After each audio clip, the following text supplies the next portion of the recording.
আসসালামু আলাইকুম সুপ্রিয় দর্শক, আশা করি সবাই ভালো আছেন। যে যেখান থেকে ভিডিওগুলো দেখেন প্রত্যেককে অভিনন্দন। আজকে আপনারা অবশ্যই আমার এই ডেস্কটপে যার ছবিটা দেখতে পাচ্ছেন, আহ, মেয়েটা কি ধরনের কথা বলছে দেখেন।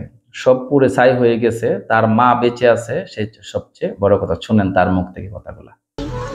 হাসবো না, আমার মা বাচ্চা আছে রে, বেশি সবকিছু পুরা দেখে আমার মা তো আছে। মানুষ থাকলে তো কামাই করতে পারবো, মানুষ না থাকলে কি হইব? মানুষ থাকলে সবকিছু করা যাইবে। বুঝতে পেরেছেন গাইস, তার মুখের কথাগুলা দেখেন। ছোট্ট একটা মেয়ে, তার মায়ের প্রতি কত ভালোবাসা।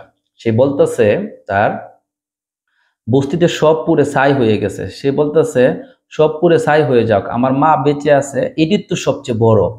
দেখেন আমরা মা কি জিনিস এই ছোট্ট বাচ্চাটা ঠিকই কিন্তু চিনে ফেলেছে, অথচ আমরা বড় হয়েও কিন্তু মা বাবাকে চিনি না।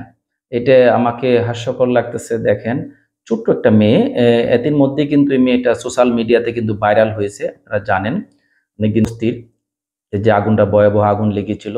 আর একটা দুঃখজনকের একটা বিষয়, তাদের যে বস্তির মাল পুরা যাওয়ার থেকে সবচেয়ে বেশি চুরি হয়ে গেল। তার মুখ থেকে একটা কথা শুনলাম, সে নিজে বলল যে ৫-৬টা লোক আসছে তাদেরকে হেল্প করার জন্য, তাদেরকে হেল্প করবে মাল সামানা সরিয়ে নেওয়ার জন্য, কিন্তু এই ৫-৬ জন মিলে তাদের মাল নিয়ে গেছে, তারপরে তারা আর খুঁজে ওই লোকটাকে পায় না। একটা কথা আছে না, কেউ রইল সর্বনাশ, কেউ বাদ্যর মাস। এটাই ঘটেছে। আগুন লাগলে কই মানুষের সহযোগিতা করবে সেটা না করে আর মানুষের হেল্প করার কথা বলে তাদের মালামাল নিয়ে গেল। এটা কি কোনো মানবিক হলো?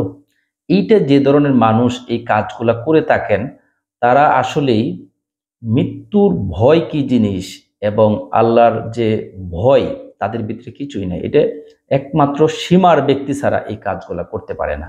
যে জায়গার মধ্যে বস্তিতে আগুন লেগে পুড়ে যাচ্ছে, ওই মানুষের হেল্প করবে, এই জায়গায় এসে যদি মানুষের এই আসবাবপত্র যদি চুরি করে নিয়ে যা, বলেন এটা কিরকম দুঃখজনক।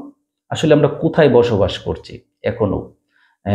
আগুনে একটা মানুষ লাগলে আমরা গ্রামগঞ্জ ছোট সময় দেখেছি, যদি কারোর বাড়িতে আগুন লেগেছে মানুষ জীবন দিয়ে মানুষকে হেল্প করেছে, এমনই সাহায্য করেছে, কিন্তু কোনোদিন একটা জিনিসও কারোর নিত না। আর শহরে বন্দরে কিন্তু এই ঘটনাগুলা বেশিরভাগ ঘটে থাকে। একটা অ্যাক্সিডেন্ট ঘটলে আগে তার মানি ব্যাগ, মোবাইল চুরি হয়ে যায়। আমরা কোন দেশে বসবাস করি বলেন? এটা কি কোনো মানবতা?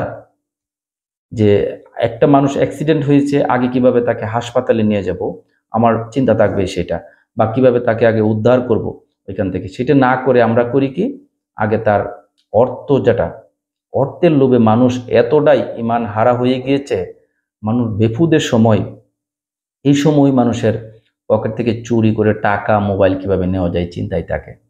আমি জানি না এই কাজগুলো যারা করে, আল্লাহ রাব্বুল আলামিন তাদেরকে হেদায়েত করুক। এই এতির মধ্যে আপনারা দেখতে পেরেছেন ছোট্ট মেয়ের কথাগুলাটি খুবই সুন্দর লেগেছে, এবং মাশাআল্লাহ কথাগুলোর ভিতরে অনেক মায়া।